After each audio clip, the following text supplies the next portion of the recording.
And to continue, before we get to know our dear panelists, we will first introduce our moderator for today's talk. President and CEO of Unitel Straight Shooters Media Incorporated, Maria Madonna Tarrayo's ascent from the ranks proves that she is not only a talented creative, but is also a hardworking and capable leader. Her experiences from being a writer, to production manager, executive producer, to client services head, to president and group COO, and to her current position as president and chief executive officer have equipped her with the requisite leadership and management skills needed to deal with people from across a wide spectrum of ranks and roles. She graduated as cum laude with a degree in communication arts, major in broadcasting from the University of the Philippines, Diliman. She is currently taking her graduate program at the Academy of Art University in San Francisco, majoring in communication and media technologies. At present, she concurrently heads the Commercial Production Houses Group and is chairman of the Advertising Suppliers Association of the Philippines. Let us all give a warm welcome to Miss Madonna Tarrayo. Hi, everyone. I hope you can hear me clearly. Welcome to our discussion this afternoon. Very, very interesting discussion as we talk about global co-productions and the role of producers in the scheme of securing global co-productions. We are very, very lucky to have with us three of the best producers. And that's not bola at all. You guys or everybody here, all 71, should be very happy and grateful that we have three of the best producers this afternoon to discuss with you what does it take to have a project that has global co-production as part of its track. Three of them, dalawang rosas at isang tinik. Tinik ka ba, Alam? Of course not. So we have three of them this afternoon to discuss that. Let's first call on Mr. Alemberg ang Mr. talaga. Alem is not only a filmmaker and a producer. He is also an educator. In fact, he teaches here in Benilde. And after teaching for 10 years, he shifted into a career in film producing. His very first project was with Alvin Yapan, a director, in a film called Ang Panggagaha sa Kay Fe, or The Rapture of Fe, in 2009, which won Special Jury Prize at the Cinemalaya Film Festival and Best Digital Feature Film at the 33rd Cairo International Film Festival. So that collaboration is grounded on their shared interest with the intersections of film and literary aesthetics. Aside from Alvin Yapan, he has collaborated with other filmmakers, mostly first-time and new filmmakers. So parang si Alem is, I've dealt with him, and Alem is very like that, no? Mahilig siyang mag-mentor. He is I would call him a mentor, and he likes to help and support new filmmakers. So his passion is shaped for teaching socio-civic issues and Philippine arts and literature, and he dreams of one day making literature mainstream. So marami pang ibang pelikula si Alem, no? Liway, and then Plan 75, which is a Cannes winner. He's part of that. Now we go to the newly minted, gusto mo yon, Patti? The newly minted Chief Operating Officer of Epic Media Productions, Inc., Patti Lapus. Patti is an alumna of the UP Film Institute, Na Fantastic Film School, and FCL Creative Producer Lab. And she has been producing for Epic Media since 2016. So I think you guys also know Bianca Balbuena, and the Epic Media was really started by Bianca and Brad. So she has worked on over 20 feature films, miniseries, including Dodo Dayo's Midnight in a Perfect World, which is part of Fantasia Film Festival, and Nukatel. Inano ko yan, ni-research ko, Patti, ang pronunciation. Nukatel, Ray Red's Tenement 66 for the BFAN, Lorcan Finnegan's Nocibo, which is in Netflix. Am I correct? Nocibo is in Netflix. Of 𝐵𝐥𝐨, and Kenneth Dagatan's In My Mother's Skin, which is part of Sundance. So hello, Patti. Hello, good afternoon. Next, we have Armi Cacanindin, one of the most active producers doing international co-productions in the country. She recently co-produced the award-winning Indonesian film Autobiography, a 7-country co-production, and the festival favorite youth comedy, Arnold is a Model Student. At si Armi din is part of Aswang, which is a multi-awarded film na talaga namang napakatapang ng gustong sabihin. So Armi is part of that. She produced Daniel Padilla, Charo Santos starrer Kung Maupay Man It Panahon, a 6-country co-production where she was able to raise funding for it from development to principal photography to post, including distribution and marketing both local and abroad. And Kung Maupay is with Prime, right? It's showing in Prime. Another notable project, yun na nga, nabanggit ko na, is Aswang, which is a 5-country co-production that made history in the Philippines by winning both Best Documentary and Best Feature Film at the Gawad Urian and FAMAS in 2021. So maaaring manalo ang documentary kahit na sa Best Picture kasi karamihan ang alam, it's only the fiction films, no, that make it. Her films have premiered in A-list festivals such as Cannes, Berlin, Venice, Locarno, Toronto, Sundance, Shanghai, Busan, among others. And she is now in post-production for a Dutch-Belgian-Filipino feature film entitled The Garden of Earthly Delights. Napak-busy mo. Armi, where the entire film is shot here in the Philippines for 40 shooting days. And Armi used to be with Globe Studios, which is now Anima. Okay. Hi, Armi. Hello, hello. Magandang tanghali.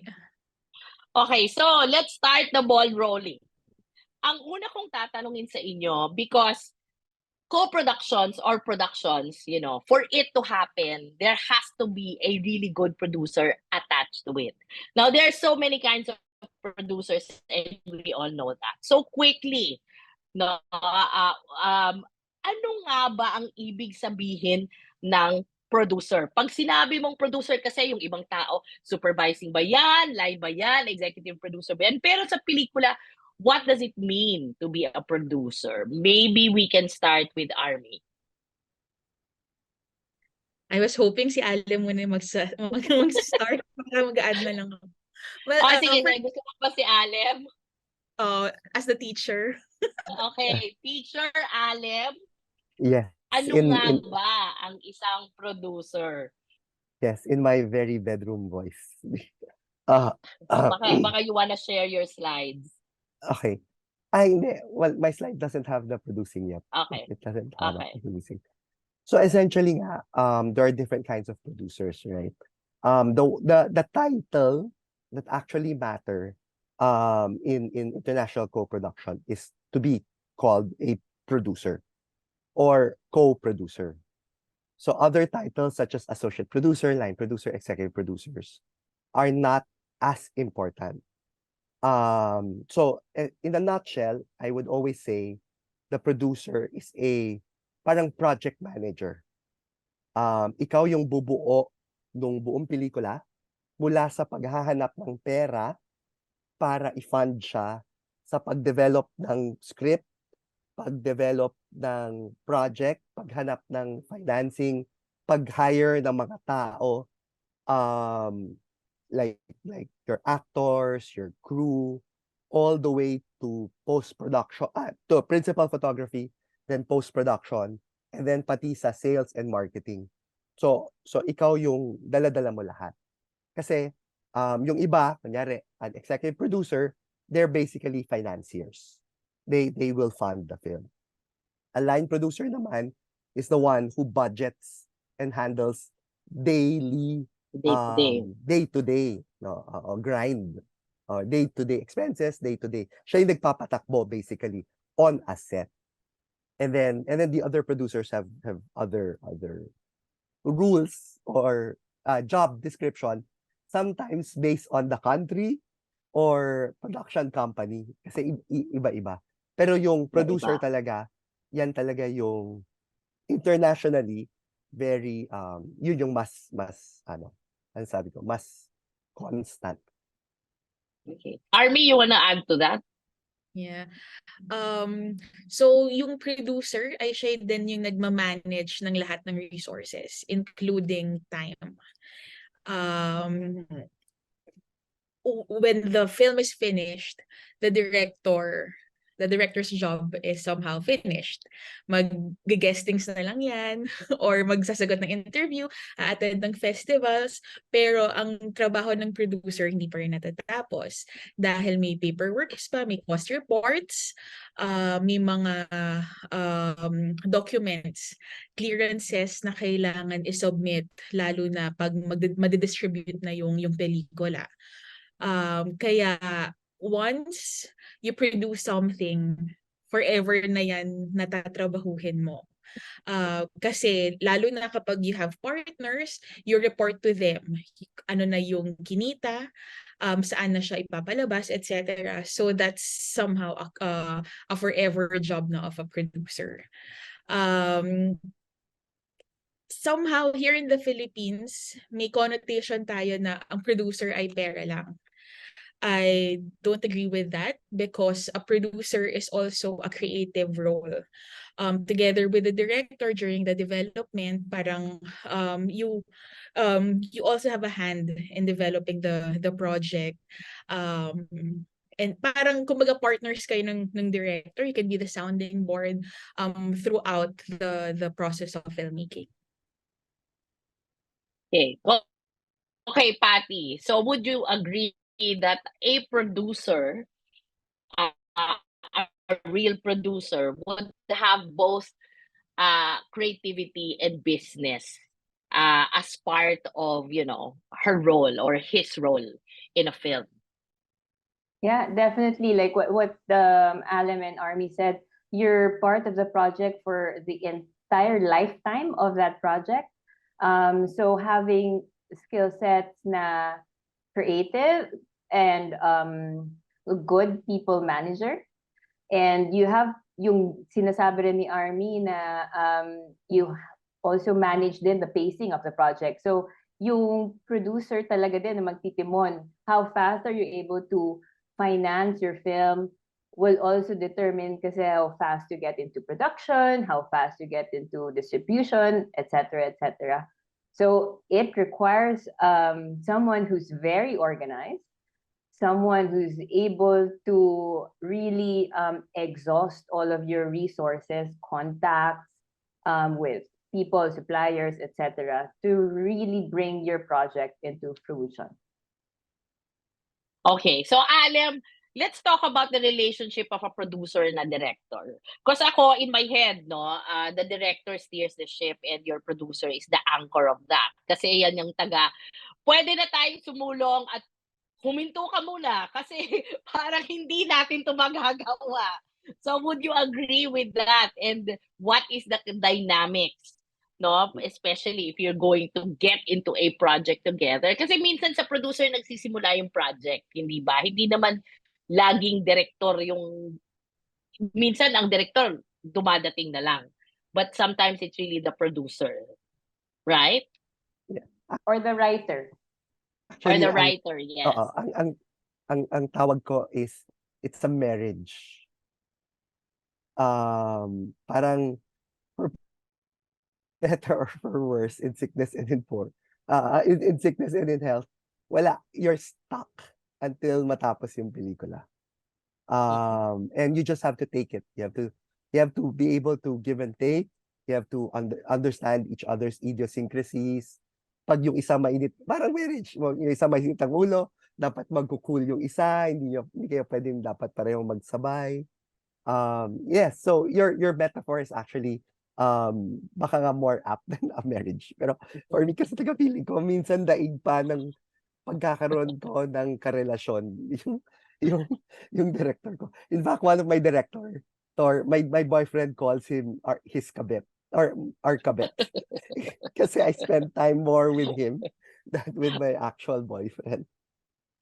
Okay, so let's go into a co-production. Siguro, Army, you can start by discussing what technically constitute a co-production. Kasi we all know a line production is, a project is given to this producer or this production house, and that person runs the entire project without any investment, no? So meron siyang management fee, kumbaga. So what now constitute a co-production? Yung co-production naman ay both, it could be two or more entities investing something to a project. Pwedeng funding and also services. And by doing so, meron din silang somehow control sa decisions regarding the project. It can be creative input. It can be festival distribution eventually. But we go to, we do co-productions not just for the pera, not just for the money, especially when it comes to international co-productions. At first, nung siguro mga 7 years ago, ganun yung iniisip ko. And then, nung mga nakausap ko na yung iba't ibang foreign co-producers, they're saying na hindi kami ATM. Yes, we can apply for our country's funding, pero hindi lang ganun. Let us read the script. We give input kasi yun din yung their input is also important for the project to get the funding. And at the same, parang doon sa sinabi ni Alem na marriage yung producer tsaka yung director. Ito, marriage din ng mga co-producers. So parang polyamory. And it's not just yun nga parang giving the funds for a specific aspect of filmmaking. They can also help the main producer manage one specific aspect of filmmaking. Let's say for Aswang, because it was the film is about the drug war here in the Philippines. Alam ko na hindi ako makakuha ng pera dito sa Philippines. Hindi na ako nag-attempt. And at the same time, we were very adamant to do post-production here in the Philippines for the safety of us and also the subjects. Parang napapraning ako na iwanan ko yung footage sa isang post house not knowing sino yung makaka-access nun. So we really had to go out and find co-producers to help us with the offline edit. So yun yung sa French part. We did offline editing there. So it was the French co-producer who managed that. Naghanap ng facilities, nag-hire ng offline editor, etc. And yun nga, parang not just the technical aspect of it, but the creative input na nadala nung outsiders point of view dun sa project. Okay, so Patti, in your case for Nocibo, for example, so si Army discussed, there are different types of co-prods that any country or any entity can be involved in. It doesn't necessarily have to be money all the time. But in your case, for example, in Nocibo, was that also a co-prod that includes money, and at the same time, Chai, being part of the film? Yeah, for Nocibo, it really started when we all met in the project market sa Macau, nung meron pang Macau project market. And when they pitched the project, and the backstory of Chai's character will be set in Cebu, with Bianca being a Cebuana, it made sense to enter into that relationship. Since nandun na tayo sa mga relationship, marriage, it made sense for us to really initiate that co-production deal with Lorcan and Brunella. So it was having access to local funding. So there was funding from Screen Ireland And from the Philippine side, there was private equity investment, and there was also the FDCP International Co-Production Fund. But it also meant for us, story-wise then, on the creative aspect, Epic Media din yung nagdala ng talent in terms of script development. Because there was definitely going to be parts of the film that would have to be in Cebuano. So it came from our side to bring in Ara, the director of Miss Bulalakaw, Ara Chaudhry. So she co-wrote the Cebuano scenes, the Cebuano dialogues, and also with the input, of course, of Chai, because Lorcan Finnegan, the director, made sure to always consult with her as he was trying to develop her character. So Chai would also bring in her input from as a Cebuana and what it means to be in Manila, out of your element, out of your hometown. So yun, that's how we work together going forward and up until post-production, even up until ADR, yung dubbing ng dialogue. Chai was very much involved in helping us rewrite some of the lines for post. Okay, let's talk about a film, for example, that has so many co-producers. Like, I know Motel Acacia, right? Ang daming countries attached to that. So how do you manage that kind of co-production, that kind of scale? How does each country get involved in the film? Kasi I know every country meron silang ibang ways, no? Meron silang ibang rules about co-productions. But for example, for that kind of film, paano mo minamanage yun? Ang dami nun. I mean, si Army has done 5 countries, 6 countries, 7 countries. But for example, for Motel Acacia, sobrang alam ko marami ring countries yon. Oo. Yeah, kasi nasa scale din ng project. So, it helps also ikaw din as a producer din yung magde-define how much room also you have, because as Army said, with each producer that you bring in, you also have to give them the room to have their own creative input. Sometimes there's talent that they want to bring in. Maybe there's an actor or there's a cinematographer. So medyo balancing act talaga siya overall, because it's all producers. It's also another set of egos, so to speak. Meron ka pang director, meron ka pang So it's something that you get into na sigurado ka talaga because that's what your project needs. Essentially, I think nabanggit na natin yung marriage, no? The film project is your baby. So it's really the main priority with any of your producer decisions. If that's what your project needs, you really need more funding, more money. Motel kasi did most of the shooting in Manila, but they had to go to Slovenia for the exterior scenes. May maraming scenes in the snow, in heavy snow. So we really needed that partnership with the European counterparts. So yun, it's your baby. So anything you want to do, you need for your baby, you do it. Okay, so Alem, this is a question also that I'm very curious about. So we talked about having so many co-producers for a film. Now, who takes the lead? Kasi nga, I know you manage egos because they're all producers. But who has the upper hand always? Is it the one who gave the most in terms of their investment? Who will now, for example, nag-aaway-away, lahat na merong hindi pinagkakasunduan na isang eksena, isang artista. Now, who is the person who says, nope, this is what we're going to do?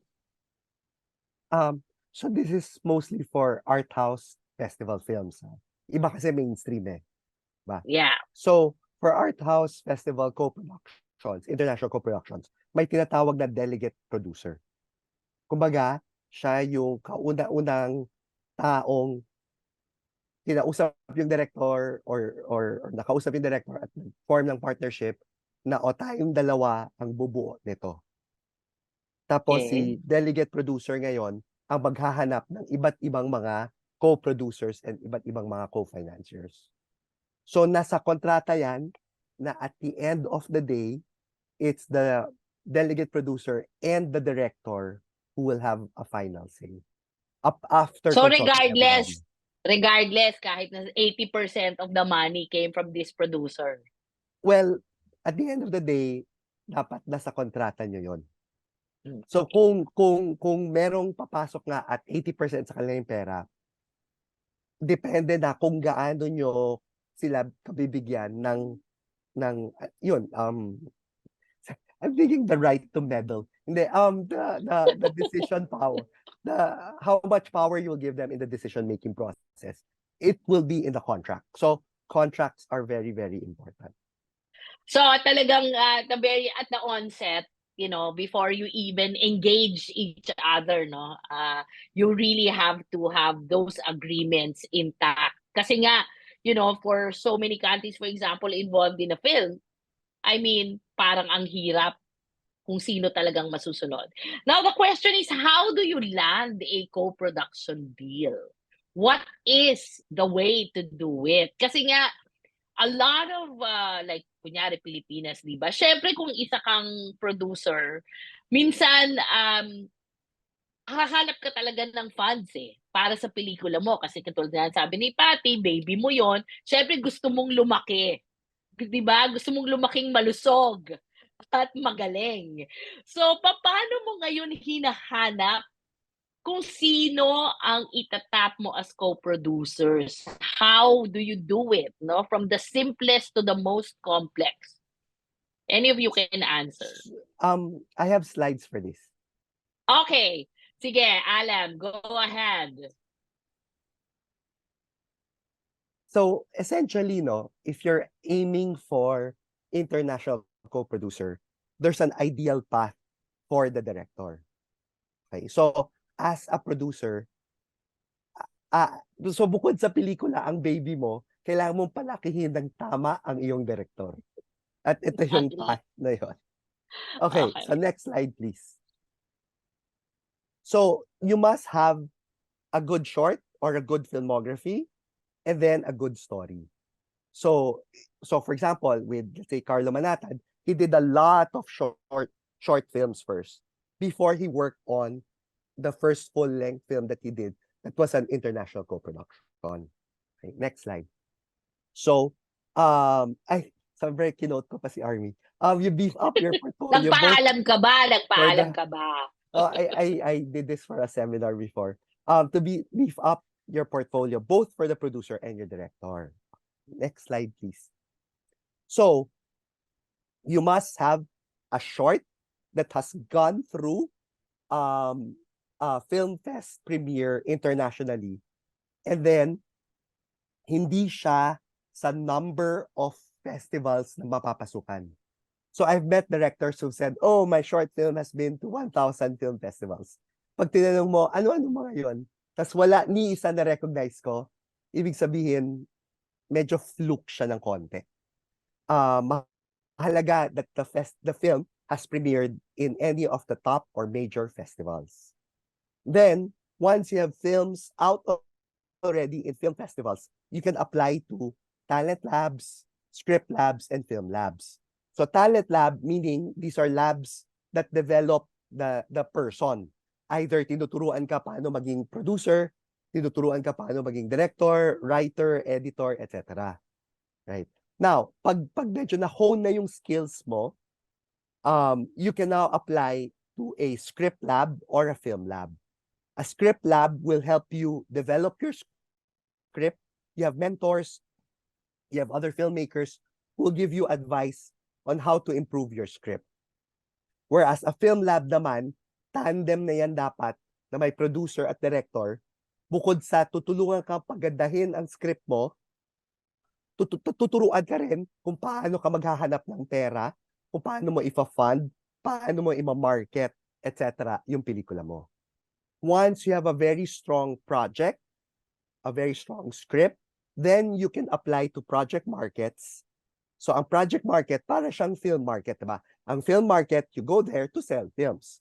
Sa project market, project pa lang siya. Ibig sabihin, hindi pa siya gawa. It's also very competitive. It's not easy to get in. However, once you get in, you have the seal of approval of this project market. And then, ang mga pumupunta sa project market, these are other producers, film funders, festival programmers, sales agents, distributors, platforms, etc. You now pitch. You have 30-minute meetings the entire day, and only those who have registered into the project market can meet and sit down with you. And usually, ang project market attached siya to a major festival. So you're assured that the people who are going there and the people who are accredited to go to the project market are actually very good and have experience in international co-productions. At the same time, alam din ng mga taong to na yung mga projects na nakapasok sa market na yon, nasala na ng mabuti. So from there, you find your partners. And once you have found your partners, you can now apply to film funds based on different countries. So para siyang cycle. And then once you've done your film, you have to go to film festival again. And then para siyang paikot-ikot lang. Yeah. I don't know if Armi and Patti may have something to add. Ay, sorry. May 2 slides pa pala to. Next slide. So, I've always tell my students, use your short or use your director's short as your calling card. Mahalagang gumawa muna kayo ng short, hasain nyo muna ang skills nyo sa paggawa ng short, and make sure your short gets into a major film festival before you make your feature. And then, next slide please. Your first and second feature films are the most important for any director's career. So, kailangan nyo alagaan ang first and second feature film. So, kunyari, nag-thesis ka sa Benilde at gusto mo gawin mong feature length at hindi short, that even if it's a student film, it's still considered as your first film. Kunyari, gumawa ka for a platform na movie. Kahit platform siya, made for TV, it's still considered a film. Why? Because there are funds and festivals that are specifically for first and second feature film lang. And this is also how you leave your mark to the rest of the world. Kung ano klase kang filmmaker based on your first and second film. Yun. That's it. Armi, you wanna add to that? I think I want to expound on choosing co-producers. Yes. When you're at the project market, nakaka-overwhelm. Parang, ay, nag-book sila ng meeting sa amin. Feeling mo ang special mo na. But, use that as your chance to get to know the other person din. Bakit sila nag-book ng meeting sa amin? Bakit nila gusto yung project? What interests them the most? Kasi nga, it's gonna be a long marriage. Don't jump on the first producer from this country na nakipag-meeting at nagsasabing, I can get this fund for you, this and this and this.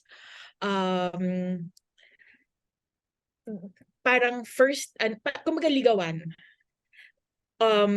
remember that we need them as much as they need us.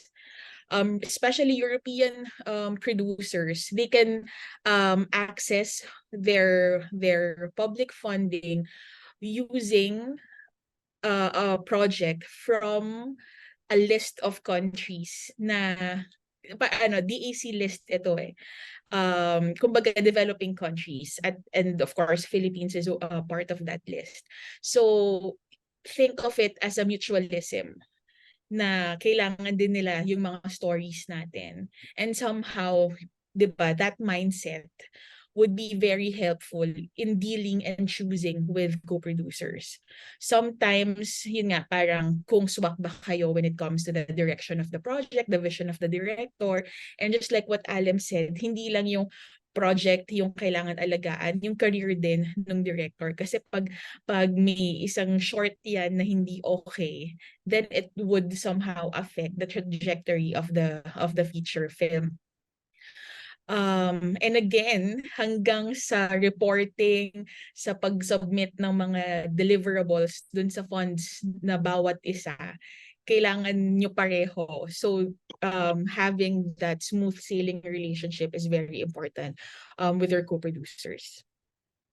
Okay, siguro Patti, what are the challenges? Alam na natin, of course, when you have co-producers, then the more resources you have, the more that project will come true, right? For that baby will grow into a project. Pero what are the challenges of looking for a co-producer? I think in relation to what Alem and Armi said also, you have to be conscious before you bring a co-producer on board. Ano ba yung mga funding na ma-access niya? Because iba-iba yung funding per country and may mga requirements, depende sa country, kung paano yung spend na kailangan mo i-fulfill. For example, right now we're developing a project, and depending on the grant we get from Singapore, I need to hire either 10 people or 20 people. But that means if I hire people from Singapore, I'm not paying them Filipino rates. So the more you bring in co-producers that are bringing money from other countries, you have to be conscious na lalaki din yung budget nyo kasi mag-iiba yung requirements ng project according to the funding that you were able to access. So that is one of the challenges. You have to be creative na saan, kung magpa-partner ka with Singapore, ano pwede mong dalhin? DOP ba? Actor or sound, live sound recorders, mga ganong face makeup artist. So that is one of the challenges I think in my experience. And then also like with any prospects for a business relationship, you also do your own research.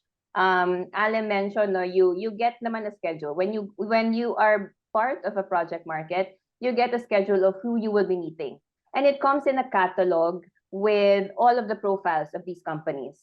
You also do your own research and check ano ba yung filmography nila, what have they worked on, because that also helps you tweak your pitch a little bit. Tama si Armi, kayo yung nililigawan kasi kayo yung may project. So in a way, they're the ones trying to win you over na sa kanila kayo makipag-co-produce.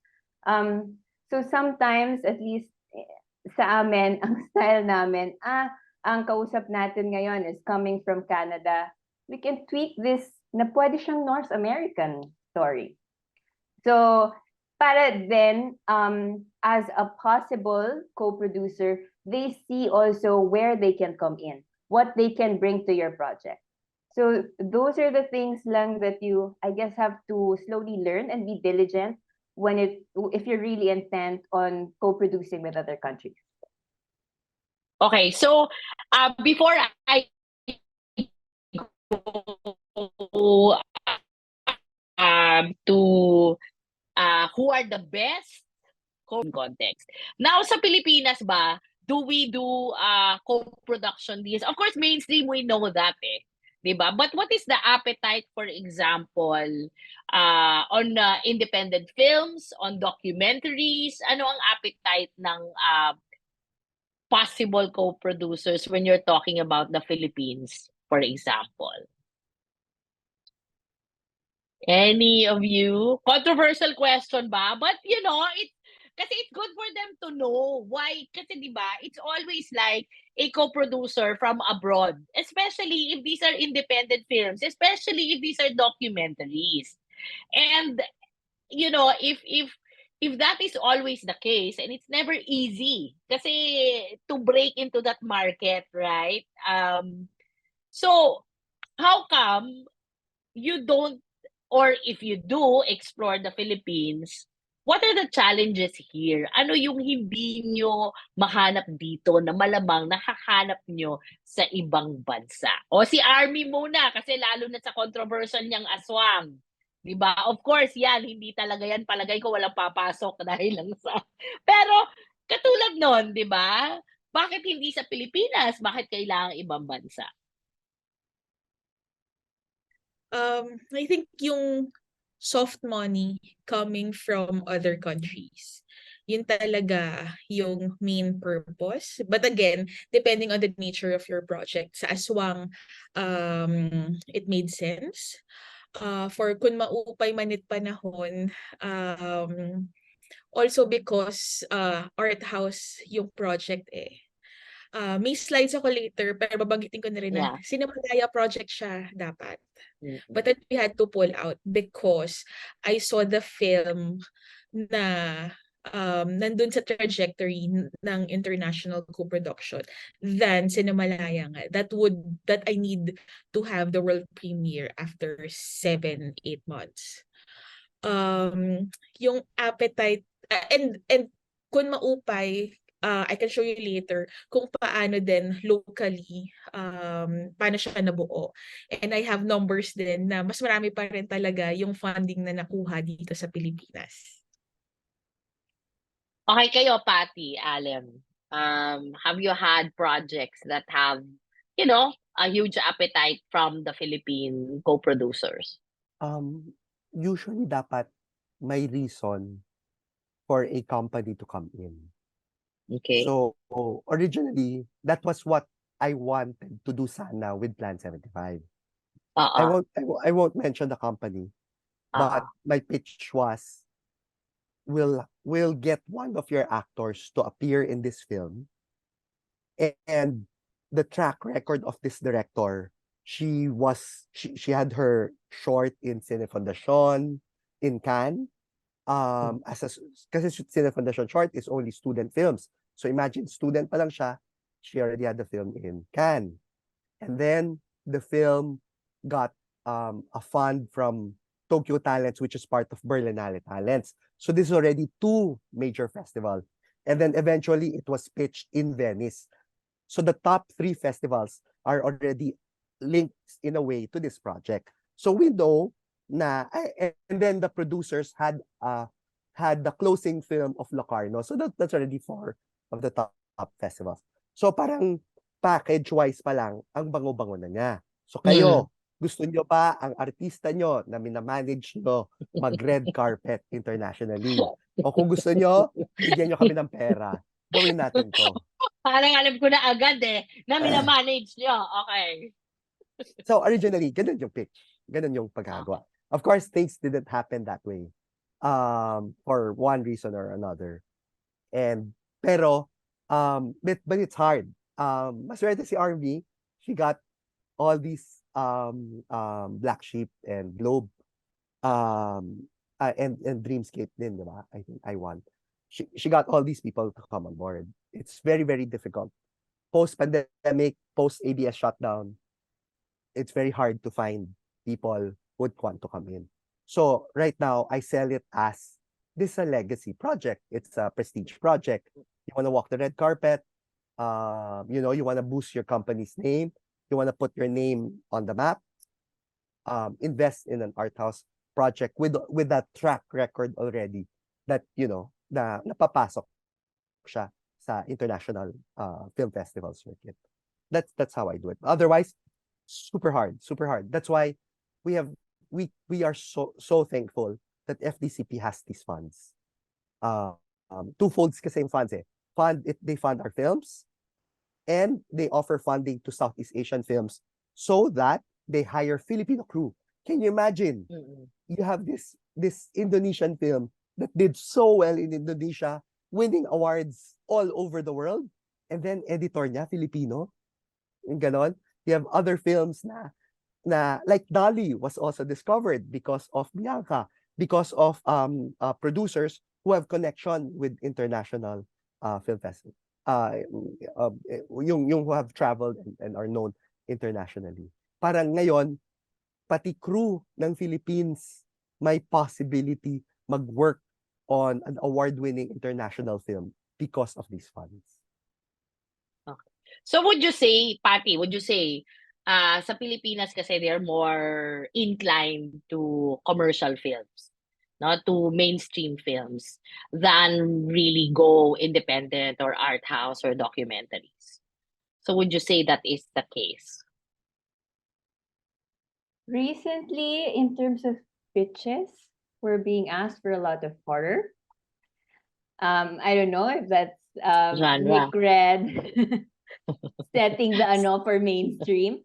But Okay. also coming from Berlinale, a lot of the projects in our slate that other foreign producers are interested in are genre projects. So something supernatural, because the Philippines has very unique mythology. So that's also something that we're able to offer story-wise. So amazed na amazed sila sa iba-ibang klaseng mga aswang natin dito. Iba pa yung aswang ng kay Ni Armi. Army. Pero So, yeah. doon ngayon, I don't know with si Armi and Alem anong experience nila in terms of stories. Mas yun yung napipick up sa amin sa Epic. Kasi yun nga, that's my next question eh. What are the stories that these global co-producers are looking for? Usually, kung galing ka ng Pilipinas, what do they really look for? Kasi there's always this thing, di ba? You have to go global, but nobody really understands what that means. When you say go global, does it mean you turn your back on your culture and just do something so universal? But sometimes it's so open-ended naman when you say it has to have a theme that is universal, right?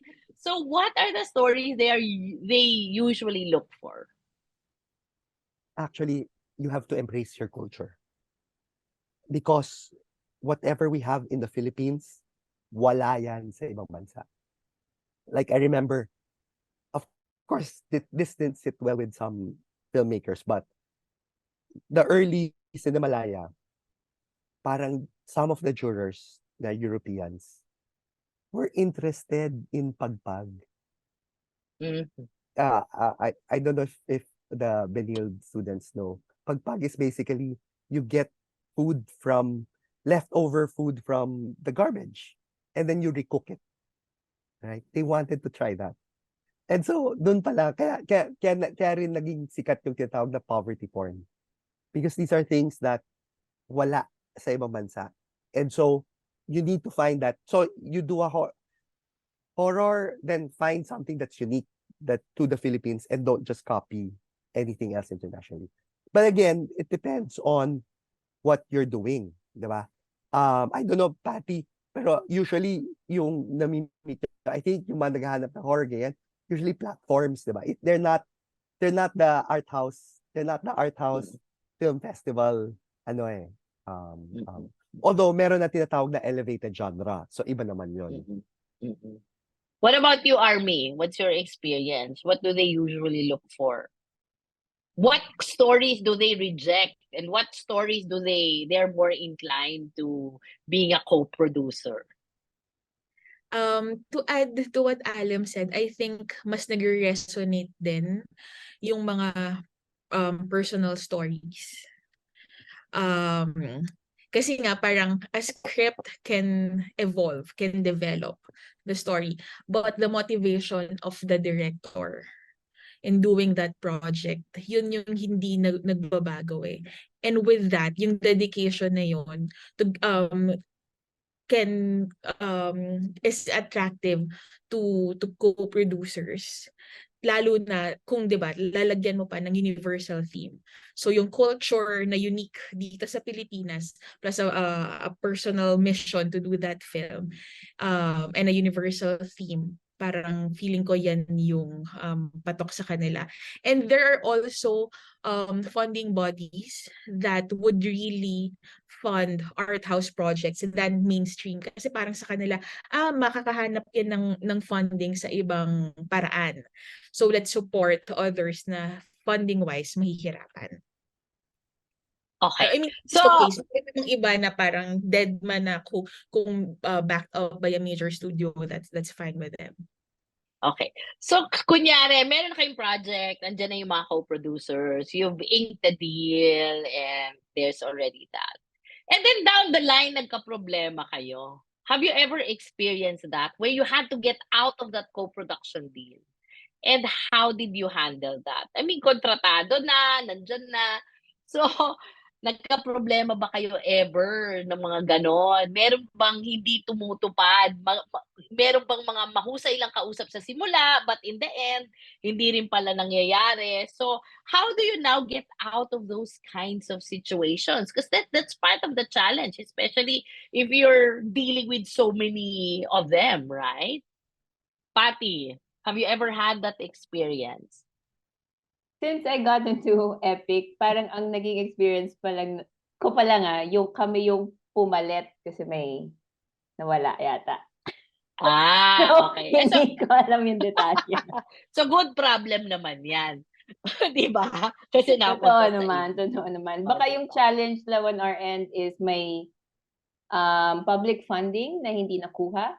So we had to change everything. We had to change the budget. And in relation to yung na-mention before na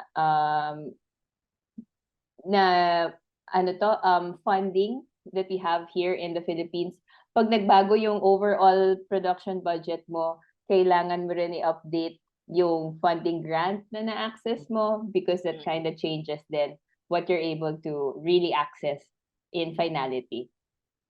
Okay.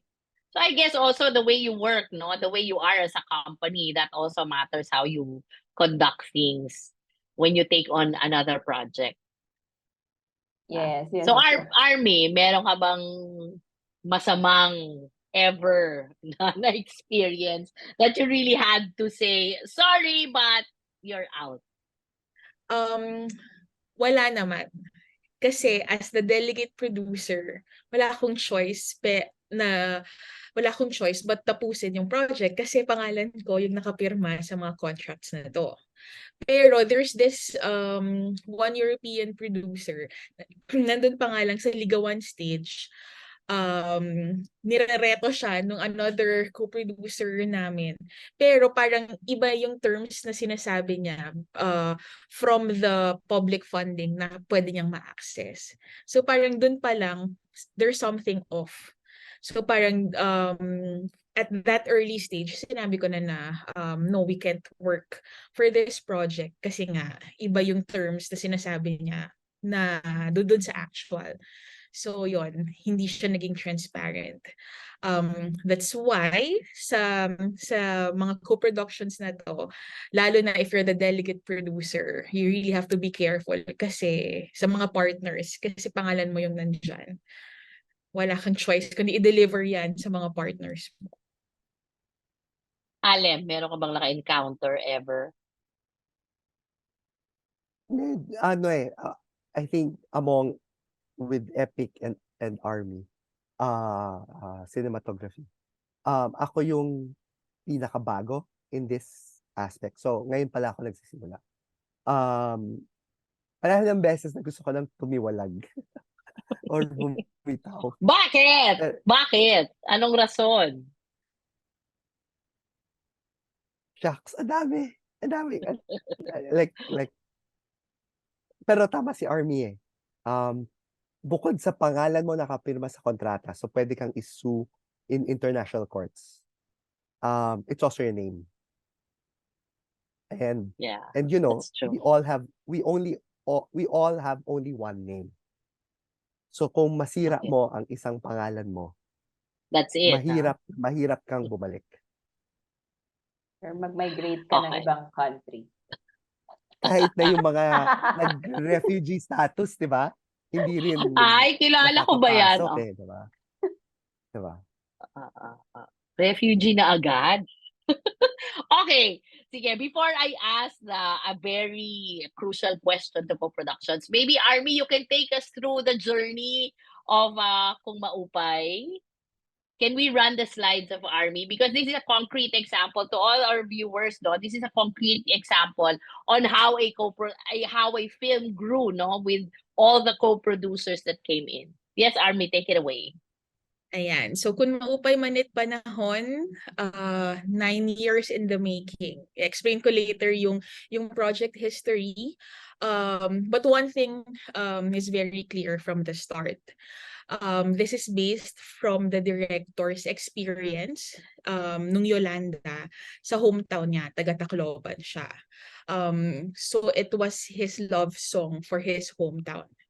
Kaya din, wala nang kumontra sa waray title, sa waray dialogue. Okay, simulan natin sa ganun. He approached me to be his producer. Next slide, please. So, I think Yolanda was 2013. Before pa yung Yolanda, nag-iisip na siya ng first feature. And then, na-experience niya yung Yolanda, parang nagkatugma-tugma. So, siya and a co-writer, Gian Abrahan, started the script. Nakakuha siya ng development grant sa Busan Asian Cinema Fund. That was 2014. At that time then, so Quantum Films got on board because Carlo was part of Quantum. Tapos meron ng, with other producer pa to, ito yung mga project labs. At that year din, meron si Carlo na short film, Junelin has. Nakalagay din dito yung mga short films kasi sabi nga ni Alem na importante yung shorts ng director doon din sa trajectory ng project. So 2016, the same script was selected in Cinemalaya. Because Cinemalaya na siya, lumapit kami kay Globe Studios noon. At and they got on board. Also, we got Singapore, A and B, because of the cinematographer. Noong 2013 pa, may Singaporean cinematographer that was in Asian Film Academy together with Carlo, the director. So parang, I'll DP your first feature. So we just formalized that with a Singaporean company. We got to this French project market/film lab, that's La Fabrique de Cinéma du Monde. Kaya din doon namin talaga na-realize that this is meant for an international co-production route than Cinemalaya. So we had to back out. And doon din namin na-meet yung House on Fire, yung French producer namin.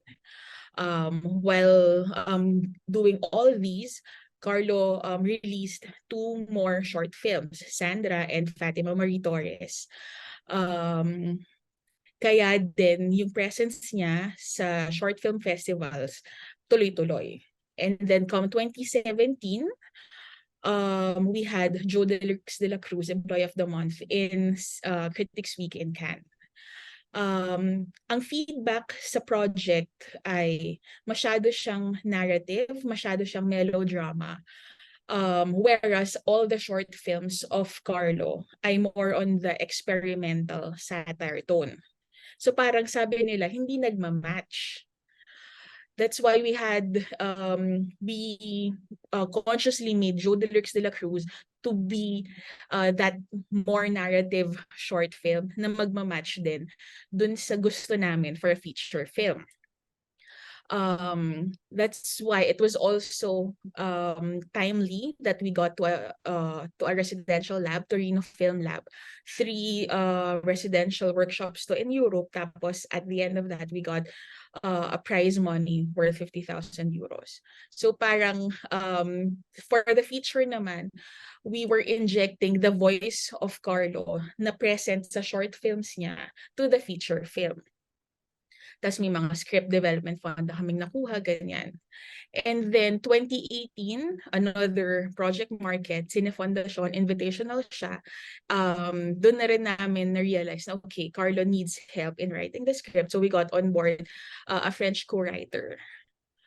So yun na din yung part ng French spent. And then we had another short film, The Imminent Immanent, that premiered in Toronto, na somehow parang related dun sa Kun Maupay Manit Panahon. So 2019, imagine after 5 years, 56% pa lang yung financing na nasi-secure namin. We got at that time the very competitive French funding, yung 𝐂𝐨-𝐏𝐫𝐨. We got this Protestant funding na Bread for the World. 𝐂𝐨 Media got on board. Ito yung Indonesian co-producer with a small private equity. And then that was the first time na we pitched the project locally. FDCP had a project market there, so it was time to pitch it locally. In that project market, naging interested si I-Want. And then napa-oo namin si Daniel Padilla. And because we have Daniel Padilla, Black Sheep said, "Uy, we have to be part of that film." Tapos may Charo Santos pa kami. So, yun, doon nabuo itong mga local funders na to. Tapos, at the same time, we applied for a German fund, World Cinema Fund. Ako yung nag-apply, and then nung nakuha na, it's part of their guidelines na kailangan may German co-producer. Kaya we got Wiedemann Brothers. So, December of 2019, we started filming hanggang 2020. We wrapped Feb 19 or something. Imagine niyo, parang that was just 3 weeks before the lockdown. 2020, hindi naman natin alam na sobrang tatagal ng lockdown. Nagkaroon na din ng mga problems during post. And also, principal photography. We had somehow 10 million over budget, kasama na rin sa mga problema ng nulot ng COVID.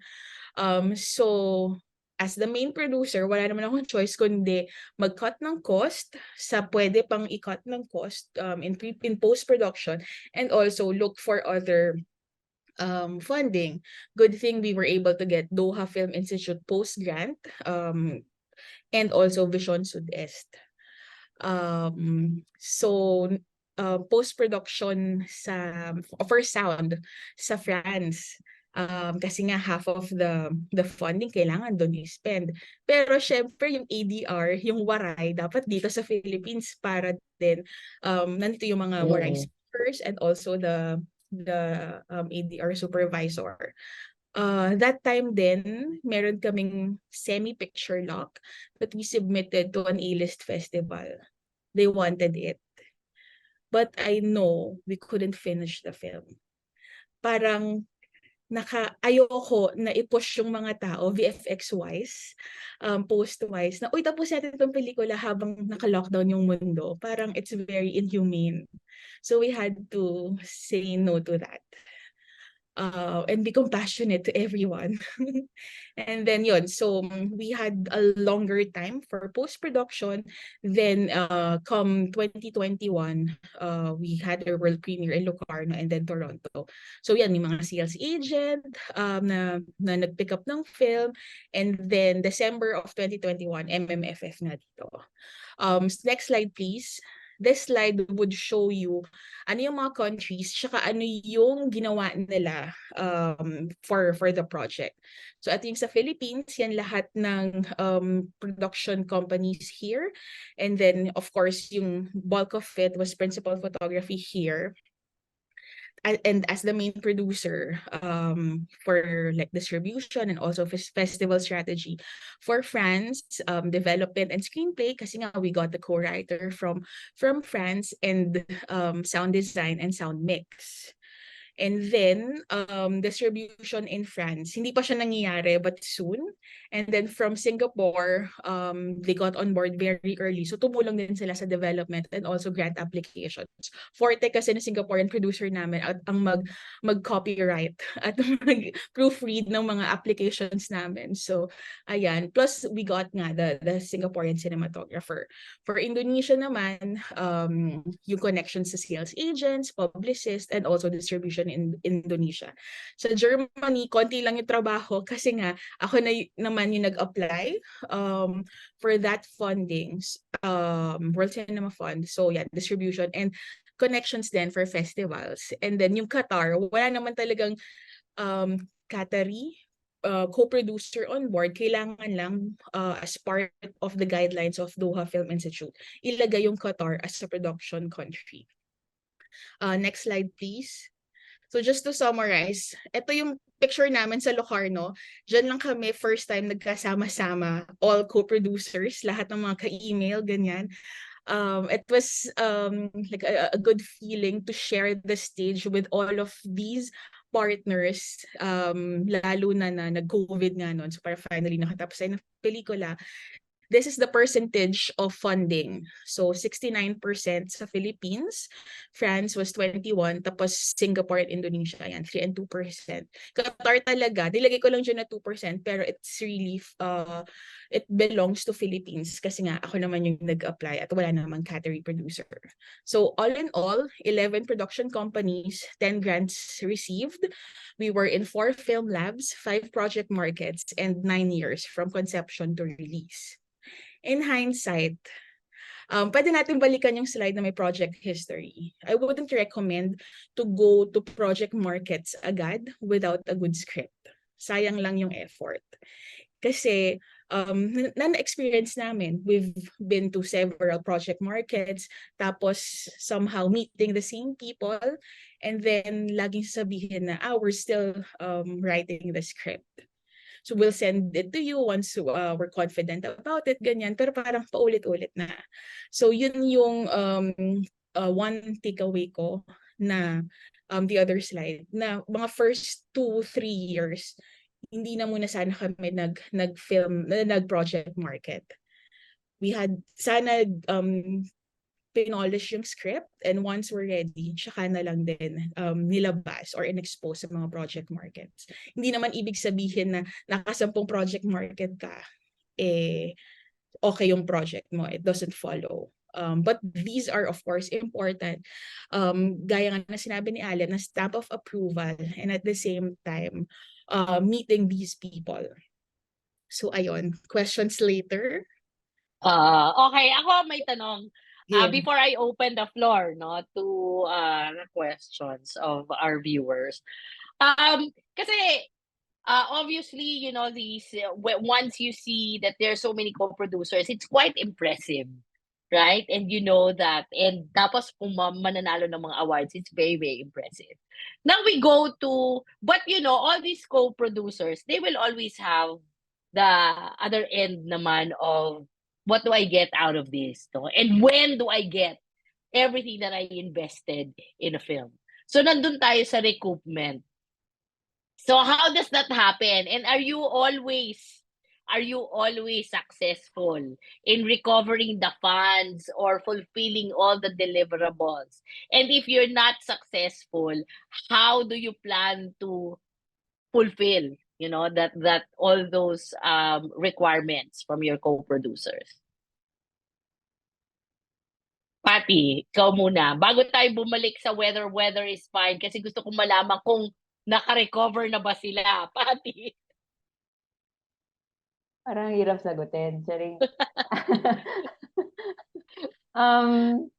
May projects kami na hindi namin nabenta ng maayos kasi tinamaan ng pandemic, and our transition to VOD, walang cinema right now, it's still a bit 50-50 how well we're going to thrive in theatricals.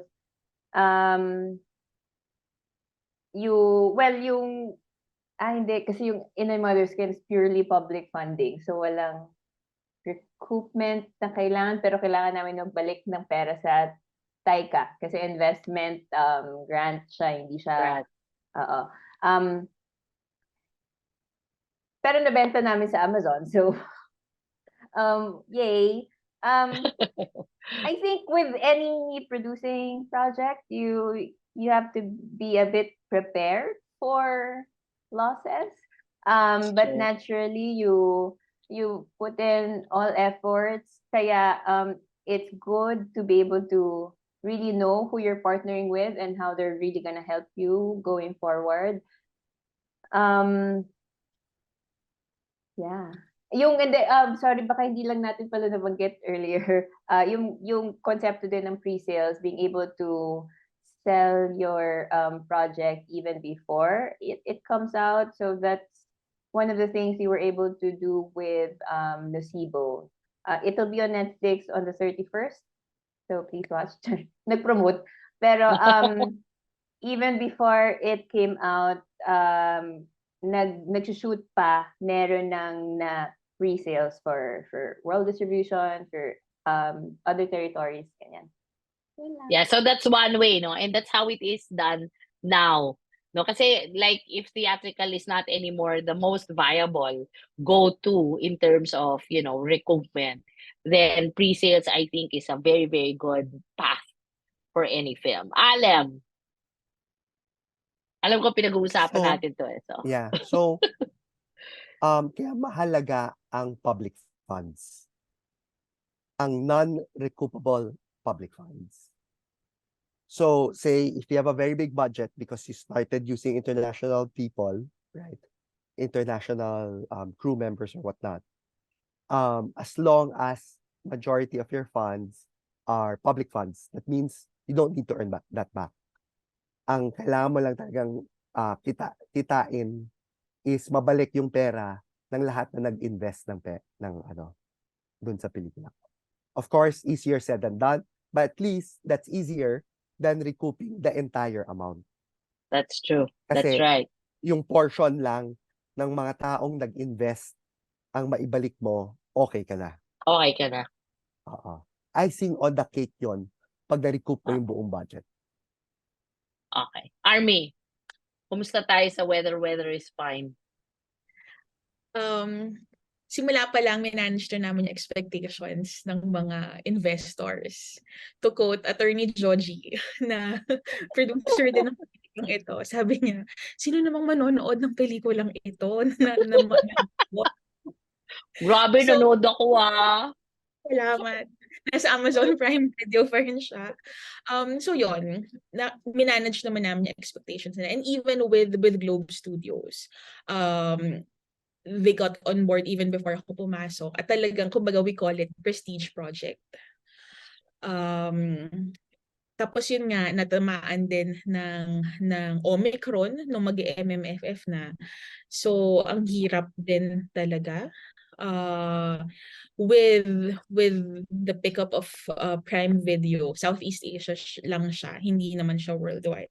So, hindi din recouped yung buong production budget. But like what Alem said, nakatulong yung public funding na nakuha namin. Not just here in the Philippines through FDCP's funds, pero sa ibang countries din. Okay, sige. Let's open the floor to questions. I have two on the chat box. So, what are some of the legal and financial considerations that Filipino filmmakers and producers need to be aware of when entering into international co-productions?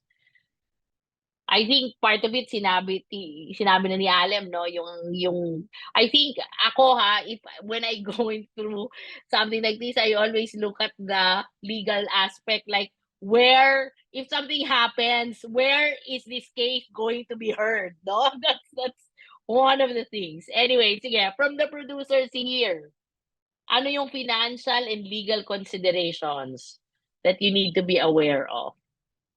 Oh boy, this is an entire course. Discussion, no? Quickly lang, law. top of your head. Entertainment law. You have to read all the rules, right? You have to read the rules of the funds, and then you have to read the contracts that your co-producers make you sign for. So what is in the contract? What are important? How many shares? Like who shares in what? Is it pro rata pari passu? I have it right? Like meaning, kung ito lang yung nakuha yung fund, yan lang yung percentage na makukuha nyo back. Right? Meron din yung tinatawag na waterfall. Meaning, equity investors recoup first, and then production recoups next, and then so on and so forth. Funds. Yan. So paano yung structure? Also, kung may mga deadlines, may mga dates when certain things must happen, ano yung total budget, must not exceed X amount. So yan yung contract. And then other points to consider, the spend, right? So Singapore says 50% must be spent in their country. With ngayon tinaasan nila 10 yata o 20 crew members. So kunyari, you have to spend the other France din. You have to spend 50% in France.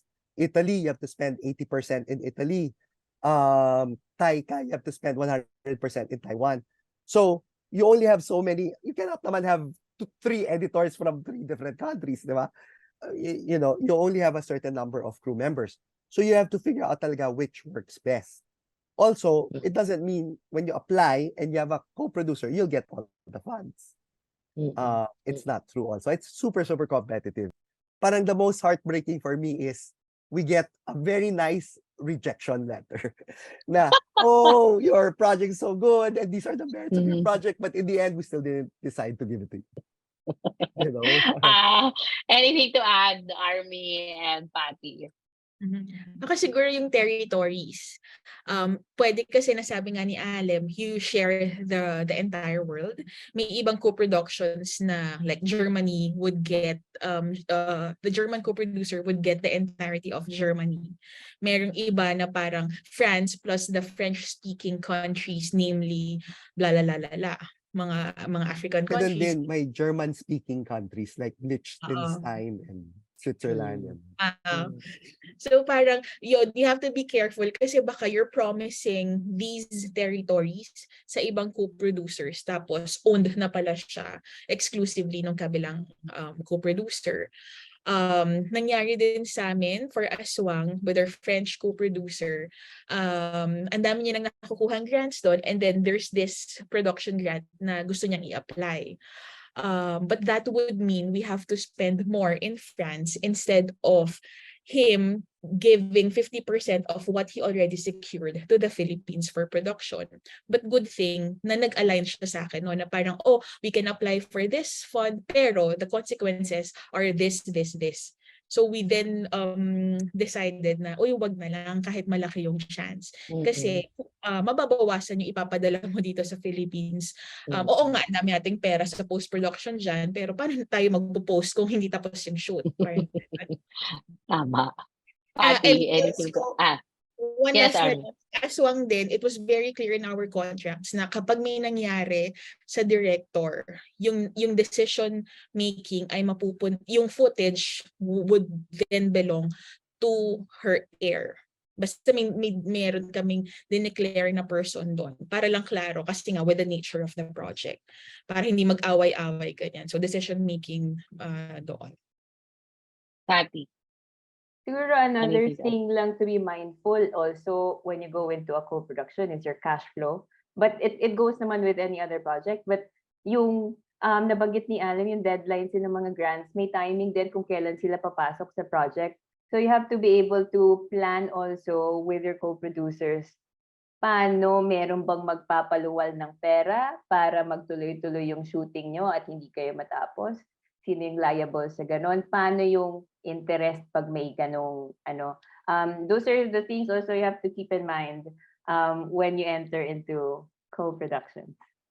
Yeah, because it's time-stamped. Wala yung mga co-productions, minsan hindi siya, it doesn't stay forever and ever. Meron yung mga limits, no, in terms of time, etc. Okay, one question ito. How can Miss Universe nitong question na to. How can international co-productions help to promote greater diversity and inclusivity in the Philippine film industry, and what are some of the steps that need to be taken to achieve this goal?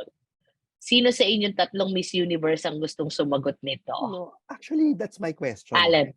Yeah. In my experience with any other country, I think the Philippines is the most diverse in terms of in the film industry. I don't know. I mean, the two ladies can correct me.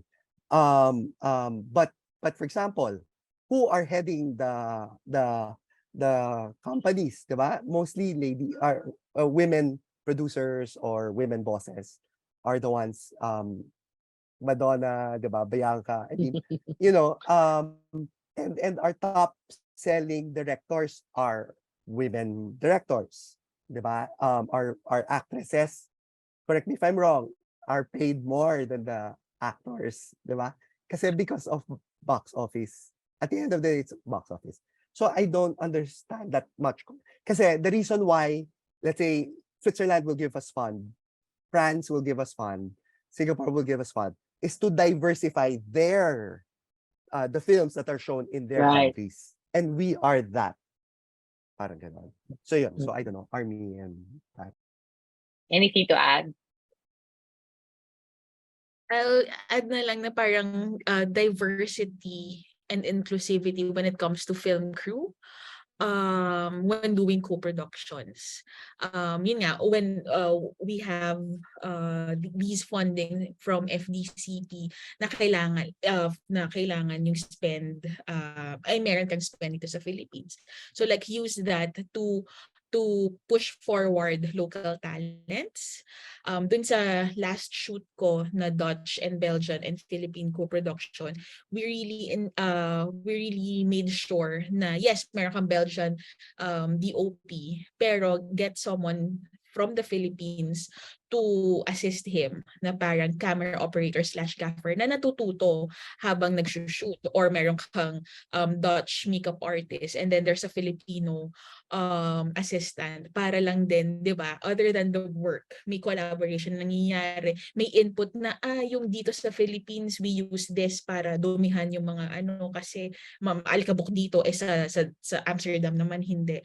All these na parang yun nga, more work and collaboration here for the local talents. I guess yun yung mas kailangan din natin. Also when it comes to actors, na maybe instead of a foreign role, baka pwedeng local roles na lang to, yung mga support, whatever. Of course, depende sa projects din. Patti, anything to add? I think for our case, one thing that we discovered, especially in My Mother's Skin, hindi na bibigyan, hindi masyado credit na maayos naman yung post-production sa Pilipinas. Hindi lang nabibigyan sila ng tamang oras for the projects. Kaya mukhang hilaw yung mga nakikita natin. But in My Mother's Skin, with a kind of VFX, the local VFX team was able to provide for our project na yon. Ginagamit namin siya also for our mga meetings in project markets na, pwede kayong mag-VFX sa Pilipinas. Ganito yung resulta ng It's also having that eye kasi in terms of the people that you interact with, you get to work with, and giving them also the opportunity, sabi nga ni Army, partnering them, giving them the exposure na you can work with these may caliber naman ang Pilipino. Kailangan lang din masanay dun sa sistema ng ibang bansa. So it's a learning experience two-way for any co-production. Okay, ito natawa ko. At what point, as a producer, should you accept that maybe it's time to pull the plug on a project, even if you've invested so much time and money on it? How much more complicated does this get with international co-producers or film festival grants? Unahin kita, Ale, may pinagdadaanan ka ba? Yes, pero fight. I'm still at Yeah. it. Yes, Actually, fight. that exact question I asked Mado and Army a month ago. Like, when do I pull the plug on this project? You know what? I think it's just experience that will tell you. There's no answer to that, di ba? Yun. Parang I guess when things become very unfair, that's one, it's so lopsided that you always adjust to other people, but it never gets it doesn't take off the ground. Sometimes you don't really quit on it, I think. No, sometimes you park it and then give it a little time, and then maybe later on assess if you need to go back to it or just really forget it. To keep your relationships, to keep those, para hindi pa kayo lalong malugi for whatever investment, whether this is emotional or financial, all these things must be considered. Pero, pero yung Anything to add? sorry, yung sinabi ni Army, ito yung biggest lesson ko in the past 2 years. Never join a project market until your script is really ready. Yeah. So what are the benefits of international co-prods in terms of marketing the film to festivals, local and international releases? The more countries ba, the better chances of winning ba to? Alam mo na, the more laurels, the more chances of winning ba to? Of course, hindi yan nakakabit sa pera at recoupment, pero, getting into festivals is not a sure sign that you will be considered. It helps. It helps a lot. It helps if you have, let's say, for example, if you want to do Cannes, and if you have a French distributor that's very, very strong, that might also tip the balance to your favor. I don't know the others. Parang yun lang alam ko the French, no? And Cannes, kasi the Italians naman are not like strict in Venice, Parang the more co-producers, the more people who can nudge the festival programmers. Kaya kailangan din mag-usap-usap na, sinong ko-contact kay ganitong festival? Ikaw na lang kasi 'di ba yung film mo last year nandun. So kailangan ng ganyang usap. Pag hindi nagre-reply sa kanya, ako naman yung mag-email ngayon to ask. So ganyan. But that doesn't mean more chances of winning. For Weather the Weather, we got 3 or 2 funding from the festival related funding body. Hindi naman kami kinuha ng festival. So it was Lapusan, we got Asian Fund. Hindi naman kami kinuha for the festival. Isa pa, Talents Tokyo, hindi rin kami sinelect for the festival. So, hindi naman din siya automatic, but most of the time it helps. Kasi yeah. Iba-iba depende yung rin sa jurors. festival di ba? Iba rin kasi hinahanap ng bawat festival. And sometimes just to get into one festival will trigger the rest. Yes. Then people will ask for screeners and then magtutuloy-tuloy siya. So the experience ko, tsaka depende kung sino kasabay mo. So nasabihan ako na I had a doc. We almost got into Berlin Film Festival. Pero ang sinelect ng Berlin is a Myanmar doc. Kasi because of the political turmoil in Myanmar.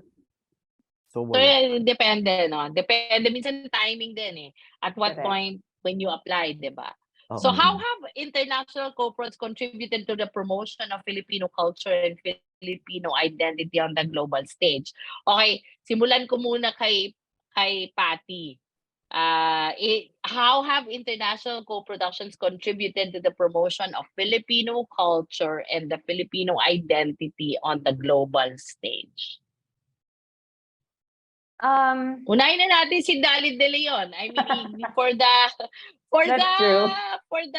di ba? For the information of everybody, it was Bianca Balbuena who met the casting director ba? Tama ba ako? And pitched Dali, no? It was kaming dalawa ni Bianx yun. It was 1 week. 1 week of casting dito sa Pilipinas. And we went through an entire slew of theater actors, actors from the big studios, but also indie actors. So, yeah. I think over anything, it's really, ikaw din as a producer, you recognize talaga with each project that you do. Parang binabanko mo na siya. So that when you go out into the different events, mga markets and minsan film festivals, pwede mo nang i-name drop yon from time to time na, if you're, we worked with Dali, blah, blah, blah. That's something you can easily do going forward. And I think also, I lost my train of thought. I'll get back to it later. Sige, Alem. Ano na nga yung tanong? Filipino Okay. culture and Filipino Yes. identity on the global stage. Last year was a banner year for Filipino films and filmmakers, because for the first time in the history of the Philippines, we have a Filipino produced or a Filipino co-produced film in every major festival, starting with Sundance, Berlin, Cannes, Venice, Locarno, Toronto, all the way to Black Nights in Estonia. Right. Mm-mm. So every single festival. Yan. And it's not just Filipino. So for example, yung sinabi ko, Autobiography had a Filipino editor. Plan 75 had a Filipino actress in it. And the 𝐂𝐨 also has Filipino actress. So we're promoting all these things. There was a Romanian film with Filipino actors that competed in Venice. So the more we are out there, the more we are allowed to show ourselves, not in films, in film festivals, the more we are seen, right? And that's very important. And so that's why government support and the support of FTCP is so crucial in what we have all achieved so far. Anything to add, Armi, Patti? To add, beyond the films that have these Filipino actors, actresses, editor, importante din yung Filipino producers that made these possible. Kasi, oo, napanood sila doon. Siyempre, magtatanong na yan na parang, sino yung like casting director that brought in Dolly De Leon? Or, you were filming in the Philippines, how was your experience there? At dyan na din papasok yung what the Philippines can offer.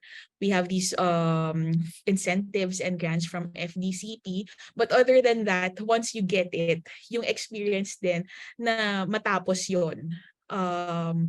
And how it is filming here, location assistance, yung mga tanod sa kasi 'di ba iba-iba rin yung culture natin of filmmaking and that's something na bago sa kanila. Bakit tayo 100 people ang crew natin, sa kanila mga nasa 30 lang, or bakit ang tagal-tagal lumabas ng permit sa ganitong city.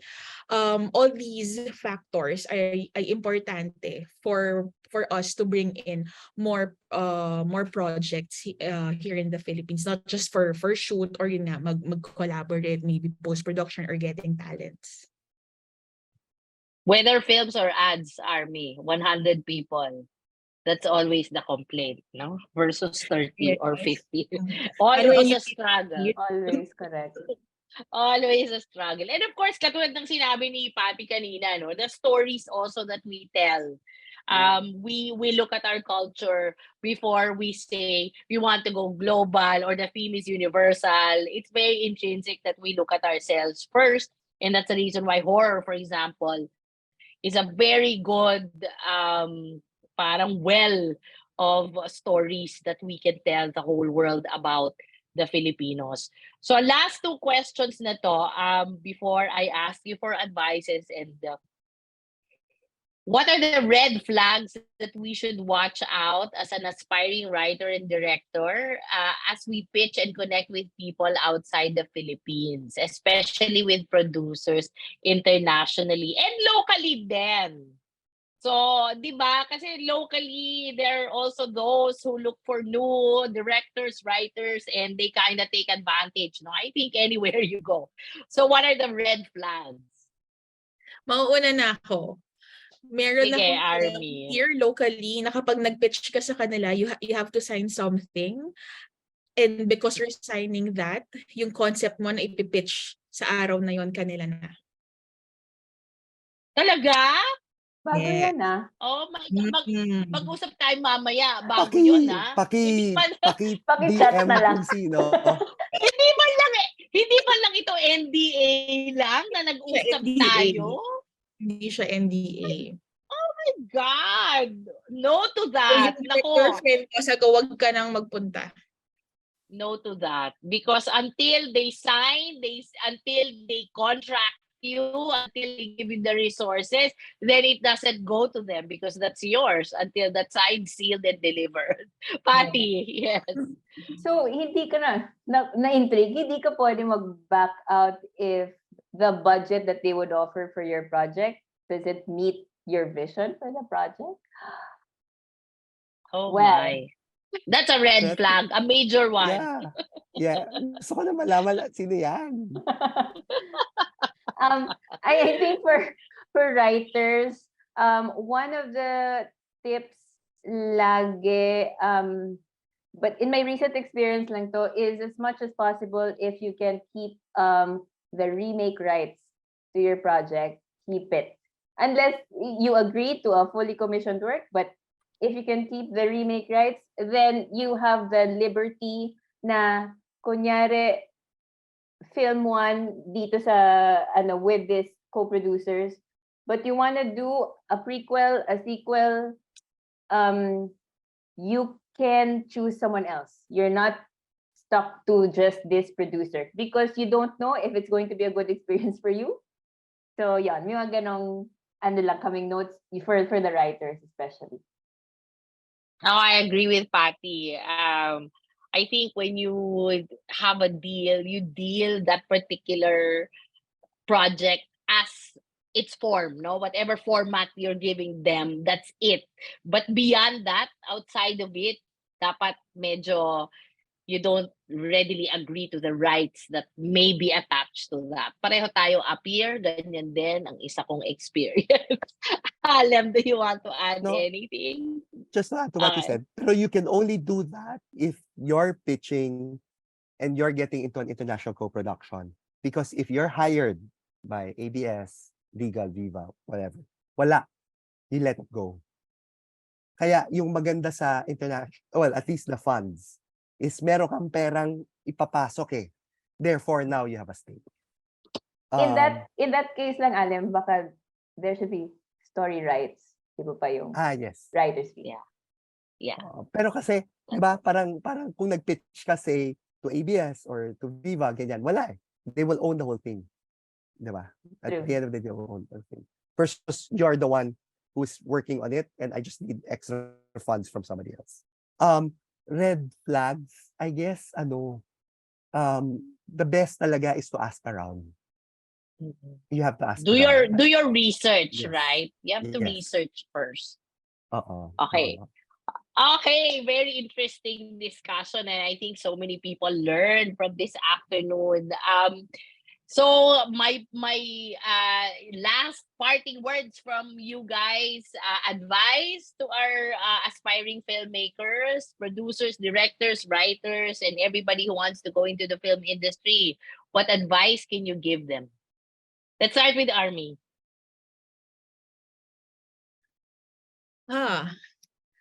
For wannabe producers out there,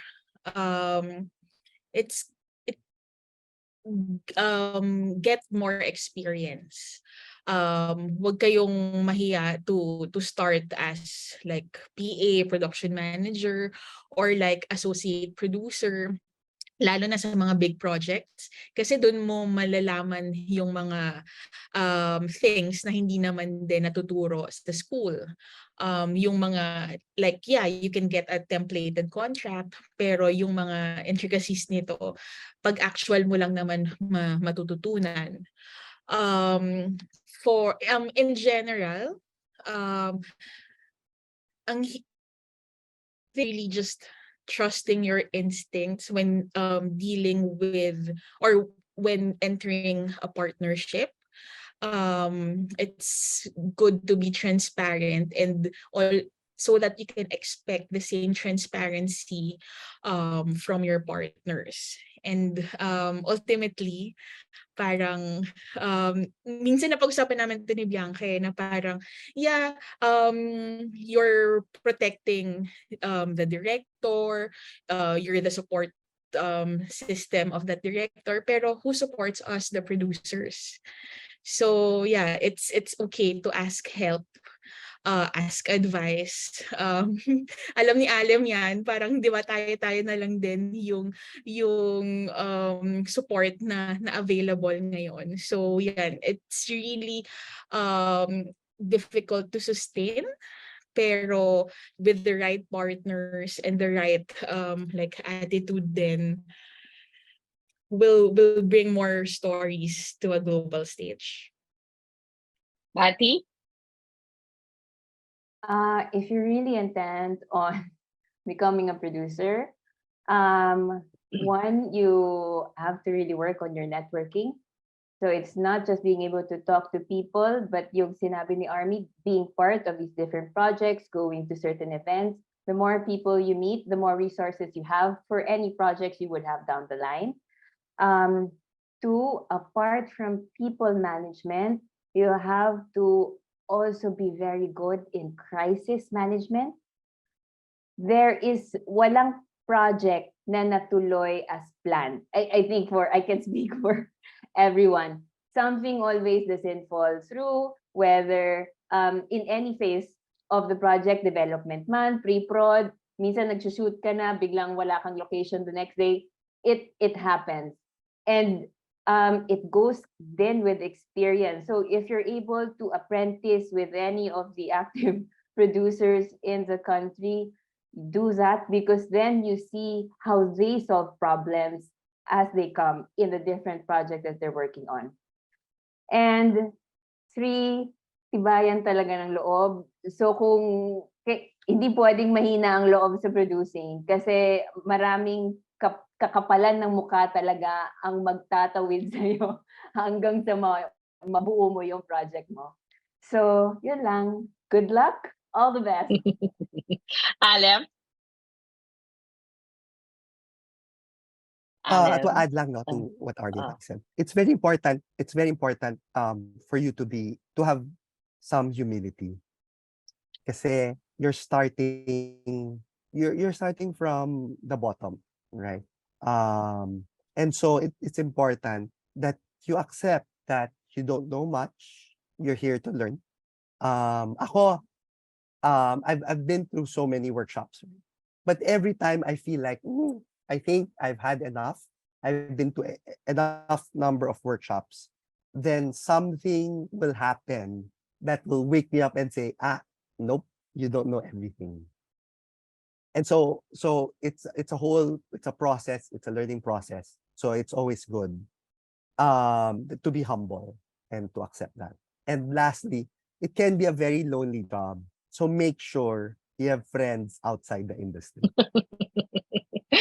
I totally agree with these producers. So let me just tie it in quickly before we say goodbye. So to our audience, producers make things happen, and we always tell you that in our classes. They make things happen. They have to have good relationships with their directors, with their writers, and with their entire team, because they are made responsible from the beginning until the very end. Nawala na lahat ng mga tao, ang producers nandun pa rin, because they're also doing a lot of the laundry and housekeeping for the entire project. You always have to set your minds as to what is your objective in doing a film and where you want to bring it, no? And what are the kinds of stories you want to tell, and knowing how to tap which funders, which markets, which investors, or which co-producers you want to engage with. And always remember that when making a film, there's always the risk of not being able to recover everything, but always go back to your objective. Kasi doon naman nakahinge yung recoupment plan nyo will always be hinged on what your objective is. Manage the expectations, do a lot of your research, because it's all there. Do not go into a meeting, which I am really, my biggest pet peeve is going into a meeting and not even knowing who you're talking to, what that company is all about, what they have done, what films they have produced. That is the worst kind of meeting you can be in. And know your rights. Never get into something without knowing what the rights are, what you're getting yourselves into. Read the contracts very, very well, because that will really get you into trouble if you do not adhere to the contracts that you sign, because as producers, we are sometimes made responsible for the littlest to the biggest things out there when we are doing a film. And always make sure that you are hardworking, you're passionate, yung masisipag, hindi mawawalan. And always keep learning. I always go back to myself. I've been in the business for so long, but I always learn from even with these guys who are much younger than I am, except for Alem, I think. But bata pa yan. Mas bata lang si Patti at saka si Armi. So, once again, thank you very much, Armi, Patti, and Alem. Thanks for accommodating. I know you guys are busy. And to all our viewers, to our audience, thank you, and hope you join us again. We will have more seminars and webinars later on. Thanks, guys. Maraming salamat. Thank you po. Salamat. Thank you once again, our dear guest speakers, and thank you, Miss Madonna, for moderating today's event. On behalf of the College of St. Benilde Film Department, we would like to award these certificates of appreciation to Miss Madonna Tarrayo, Mr. Alemberg Ang, Miss Patti Lapus, and Miss Armi Cacanindin for imparting their knowledge, time, and expertise in being a guest speaker and moderator for the forum titled Going Global International Co-Productions, given this 24th day of March 2023. Signed by Direk 𝐂𝐨-𝐏𝐫𝐨𝐿, Chairperson of the Benilde Film Department. We would like to thank you all for taking time to educate and inspire the young students of Benilde. Hopefully, the knowledge you have imparted to us will be a much help in our journey and apply to our future career. Now, before we end our session today, we would like to request everyone to open their cameras for a quick photo op. Yan na. Welcome tayo, guys. Okay.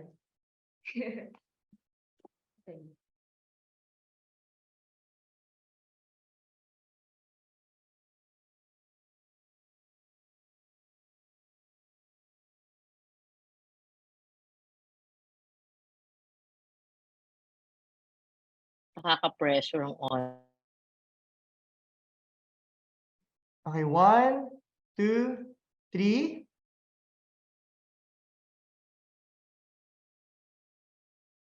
Okay, isa pa po. 1, 2, 3. Last one. 1, 2, 3.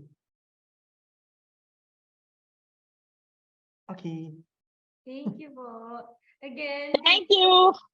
Thank you po. This Benilde Film Talks, Going Global International Co-Productions. We hope you learned a lot from our dear panelists. So we would also like to invite you to the Benilde Film Department's future programs, talks, workshops, and events. So kindly like our Facebook page at Benilde Film to keep you updated. So for the students, we would like to remind you to fill out the registration form to be sent in the chat box for your attendance and internship hours, as the form will be automatically closed at 5 p.m. Again, I'm Cedric Marquez. And I am Maxine Munoz, and we wish you all a great day ahead.